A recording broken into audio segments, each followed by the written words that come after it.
பாத்தியா Housefull board? நீ பார்க்கலன்னா ஷோவே நடக்காதுன்னு சொன்னேன். இப்போ என்ன பண்ண போற? இப்பவும் சொல்றேன், நிச்சயமா இந்த ஷோ நடக்காது. இப்போ நான் பண்ண போறேன்.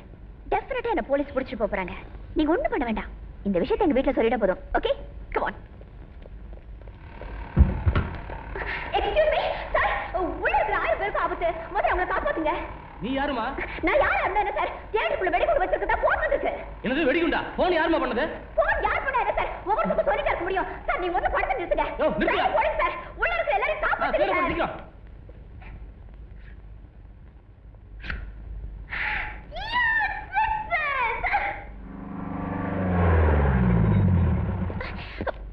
என்ன எதுக்கு அங்க கூட்டிட்டு வரீங்க? சர்தா உள்ள போமா. சொல்லுங்க மேன். மரியாதை உள்ள போமா. போலீஸ் ஸ்டேஷன் கூட்டிட்டு வரானே, நான் என்ன தப்பு பண்ணேன்? என்ன தப்பு பண்ண சொல்லுங்க.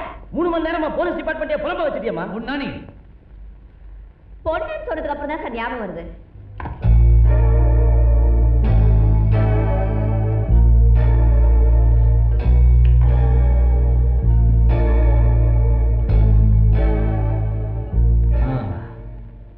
ஒரு முடிவோட தான் போலீஸ் ஸ்டேஷன்ல வந்திருக்கேன்னு நினைக்கிறேன். போலீஸ்காரன் நான் பொறுக்கின்னு நினைச்சியா? இல்ல சார், போலீஸ் ஸ்டேஷன் வர்ற எந்த பொண்ணையும் ரேப் பண்ணாம விட மாட்டாங்கன்னு பொதுமக்கள் பேசிக்கிறாங்க சார். இன்ஸ்பெக்டர் எடுத்து திமிராம பேசுற நீ. வாட்ச் புதுசா இருக்கு. லட்சமா? Hello. Yes sir, yes sir. Sir, இவங்க மந்திரி பொண்ணா? மந்திரி உங்ககிட்ட பேசணுமா? சார் வணக்கம் சார், நான் இன்ஸ்பெக்டர் பேசுறேன். சொல்லுங்க sir. Okay sir, okay sir. உங்க பொண்ணை பத்திரமா அனுப்பிச்சிக்கிறேன் சார். சார் ஒரு நிமிஷம். அவங்க உங்க பொண்ணுன்றதுக்காக இல்லை, நான் எந்த பொண்ணையும் ஸ்டேஷன்ல வச்சு கஷ்டப்படுத்துறது இல்லை. வச்சிடறேன் சார். போலீஸ் ஸ்டேஷன் போன் பண்ணி 1/2 மணி நேரம் ஆச்சு, இன்னும் பொண்ணை காணமையா? இன்ஸ்பெக்டர் நீங்க தானே பேசுனீங்க. விடாம இருப்பானா? அப்படியே விடாம இருந்தாலும் அவன் ஸ்டேஷன்ல இருந்துருவானா? கல்யாணம் ஆகி புருஷன் வீட்டுல இருக்க வேண்டிய வயசுல போலீஸ் ஸ்டேஷன்ல இருக்கா. அசிங்கமா இருக்கு. எல்லாம் ஒன்னால வந்தது. அடக்கமா வளர்க்காம ஆம்பளை மாதிரி வளர்த்துருக்க. உங்க பொண்ணு உங்க ரத்தம் அப்படித்தானே இருப்பா. நான் கேட்டா அந்த பதில் தாங்க சொல்ற. நீங்க கேட்டாலும் அதே பதில் தான்ப்பா. என்னப்பா கோவமா இருக்கீங்களா? ஒரு பொண்ணு போலீஸ் ஸ்டேஷன் போறது கேவலம். அதுவும் மந்திரி பொண்ணு போனது மகா கேவலம். உங்களை போலீஸ் பிடிச்சிட்டு போனதுன்னு சொன்ன உடனே அப்பா ஆடிட்டார் தெரியுமா? நான் மந்திரி மகன் தெரிஞ்சதும் ஸ்டேஷனே ஆடிச்சு தெரியுமா? அதுல உனக்கு ஒரு சந்தோஷம் இல்ல? நிச்சயமாப்பா. ஏன்னா போன்ல நீங்க மகன் சொல்லிட்டீங்களே. இது வரைக்கும் யார்கிட்ட சொன்னீங்க, எப்ப சொன்னீங்க? எங்க அம்மா உங்க பொண்டாட்டின்னு சொல்றதே கேவலம், என்ன உங்க மகன் சொல்றது அதை விட கேவலம். அப்படித்தானே நினைச்சிட்டு இருக்கீங்க இல்ல? ஏண்டி இவரே எழுத்து பேசுறியா? அசம்பிளிலேயே ஒரு பையனை எதிர்த்து கேள்வி கேட்டதில்லை. அப்படியே எழுத்து கேள்வி கேட்டாலும் அவர் பதில் சொல்றது இல்ல. ஆமா, அப்பா மேல வெறுப்புல பேசலாமா? அவருடைய பாசம் எனக்கு வேணுங்கிற ஆதங்கத்துல தான் பேசுறேன். அப்பா, நீங்க என் அப்பான்னு ஏன் வாயால எந்த இடத்துலயும் சொல்ல மாட்டேன். ஆனா நான் உங்க மகன் உங்க வாயாலேயே எல்லா இடத்துலயும் சொல்ல வைப்பேன். ஜெயிலர் தற்கொலை, மனைவியின் கள்ளக்காதல் எதிரொலி, பழமாடி கட்டிடத்தின் மேலிருந்து கீழே விழுந்து. பேப்பர் படிக்கும் போது நிம்மதியா படிக்க விட மாட்டியாடா? ஏனுங்க அந்த ஹெட்லைன் மட்டும் பார்த்துட்டு தான் தரேன். ஹெட்லைன் நான் படிச்சு சொல்றேன்டா, சும்மா இரு. சட்டத்தில் இடமில்லாத இந்த ராசி பணம் மட்டும் பாத்துக்கிறேன். உனக்கு தான் நேரம் சரியில்லையா? அப்புறம் எதுக்குடா இதெல்லாம்? ஓங்கி அப்பிடுவேன். அரிசி மண்ணெண்ணெய் விலை. என்னால பேப்பர் படிக்காம இருக்க முடியாதுங்க, நிறைய வேலை இருக்குங்க. அப்ப நான் எப்பவுமே வேலை வெட்டி இல்லாதவன் நீ சொல்லாம சொல்றியா? என்ன ஐடியா நீ என்ன பார்த்து அப்படி சொன்ன? பாக்குறது கேன காத்தானாக்கணும்னு பாக்குறியா? இன்னைக்கு இந்த ஊரே சேர்ந்தாலும் சரி, உன்னை மட்டும் என்ன தகராறு? பின்ன என்னப்பா நிம்மதியா பேப்பர் படிக்க விட மாட்டேங்கிறான். ஹெட்லைன் படிக்கணும், சிரிப்பு படிக்கணும், அதை படிக்கணும், இதை படிக்கணும்னு சொல்றான்பா. யோ, பேப்பர் படிக்கணும் அக்கறை உள்ள ஆளு காசு கொடுத்து வாங்கி படிக்க வேண்டியதானே? அது நான் காசு கொடுத்து வாங்கின பேப்பருங்க, வாங்கி வச்சு கொடுக்க மாட்டேங்கிறாருங்க. பேப்பர் வச்சு தொலை. காசு கொடுத்து வாங்கி படிக்கலாம்ல? ஏன்டா சபா இப்படி சத்தம் போடுற?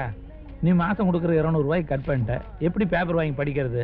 நானால இப்படி சத்தம் போட மாட்டேன். பெரிய விஷயம். ஏன்டா சபா, அப்பா 200 ரூபாய் கொடுக்க வேண்டியது. கொடுக்கறது பத்தி இல்லம்மா, காசு கொடுத்தா அந்த காசுல பசங்க ஆச்சுறாரு, போஸ்ட் ஓட்டுறாரு. அன்னைக்கு ஒரு நாள் சாயந்தரம் வீட்டுக்கு வர மாஜா போட்டு பட்டம் போடுறாரியா. தலைவர் படத்தை ஒட்டிதான் பறக்க விட்டேன். அதுலயும் சின்ன பசங்கிட்ட நான் ஜெயிச்சனா இல்லையான்னு கேட்டு பாருங்க. ஜெயிச்சனா இல்லையாடா? ஜெயிச்சீங்க. நீ உள்ளவா, எனக்கு எடுத்துக்கிறேன்.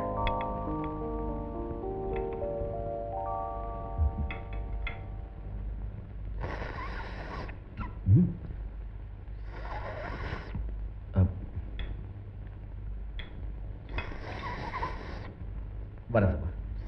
அம்மா வரேன். சரிப்பா. இந்த ஊரி உரியாரு கப்பு உள்ள போயிட போகுது.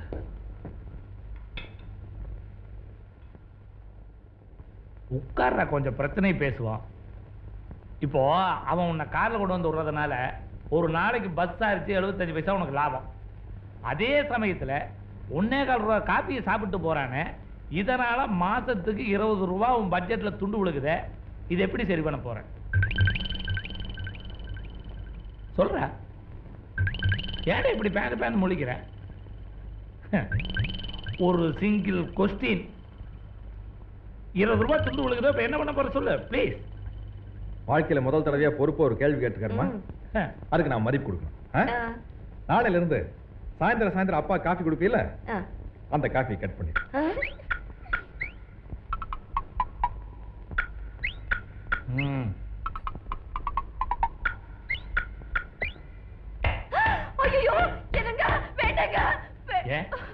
நீ அடிக்க போறியா? ரொம்ப நாளா ஆசைப்பட்டு இருப்பேன். நீ 2 சாத்து சாத்திரு. என்ன ஐயோ ஏண்டி, இந்த மாதிரி ஒரு சந்தர்ப்பம் உனக்கு கிடைக்குமா? என்னங்க, நாளைக்கு நிச்சயதார்த்தம். இன்னைக்காவது உங்க கட்சி வேலை எல்லாம் நிறுத்திட்டு நிச்சயதார்த்த வேலை பார்க்கலாம்ல? இருக்கிறது ஒரே பையன். அடியா நீ போலம்புற மந்திரி வீட்டுல காது ஊத்தி விடால இருந்து கல்யாணம் வரைக்கும் வேலை செய்யறதுக்கு தான் இழுச்சவாய் தொண்டன் இருக்காங்களே. ஹலோ, ஆமா, யாரு? ஒரு பொண்ணுகிட்ட இருந்து. கொஞ்சம் இருங்க. ஹலோ, என் பேர் லக்ஷ்மி.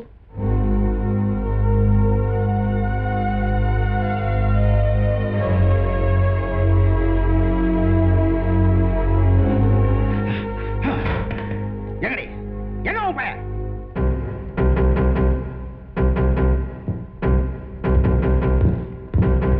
ஏண்டா காலேஜ்ல அதுவும் கிளாஸ் ரூம்ல வச்சு லட்சுமி பொண்ணை கெடுத்தியா? ஆமா. பாத்தியா, ஆமா சொல்றோம். அவ இப்ப கர்ப்பமா இருக்காடா. நிச்சயதார்த்தம் எப்படி நடத்துவேன்னு என்கிட்ட சவால் விடுறான். நாளைக்கு நிச்சயதார்த்தம் தட்டு மாத்திரத்துக்குள்ள அவளுடைய கர்ப்பத்தை கலைச்சிடணும்.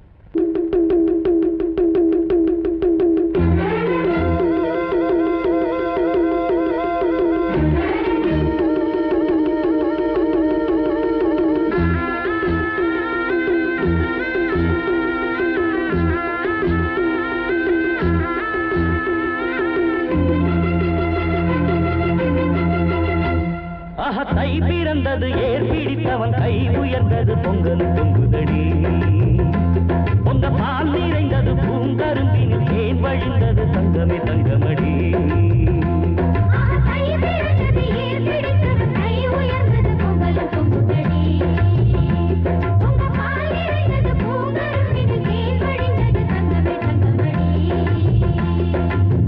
நல்ல நாள் இந்த நாள், நன்மைகள் வந்த நாள், நம்பினோர் வாழ்ந்திட நம்பிக்கை தந்த நாள். மத்தள சத்தங்களோடு ஊர் மொத்தமும் வந்திட பாடு.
டாக்டர் மினிஸ்டர் போன் பண்ணாரா?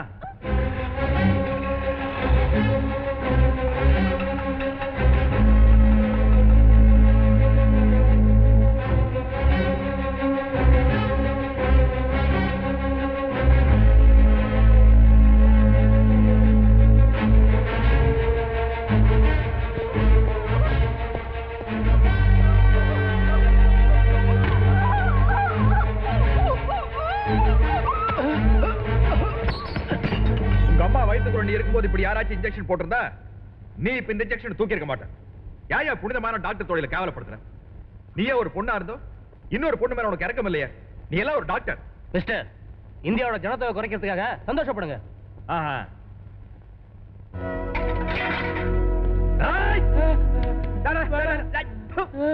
ஆயா கத்துற? இந்தியாவோட ஜனத்தொகை குறைக்கிறதுக்காக சந்தோஷப்படியா? ப்ளீஸ் ப்ளீஸ் என்ன மன்னிச்சிருங்க. மன்னிச்சு விட்டு போறேன். விஷயம் மந்திரிக்கு தெரிஞ்சது சத்தியமா இந்தியாவோட ஜனத்தொகையில 3 குறைஞ்சிடும்.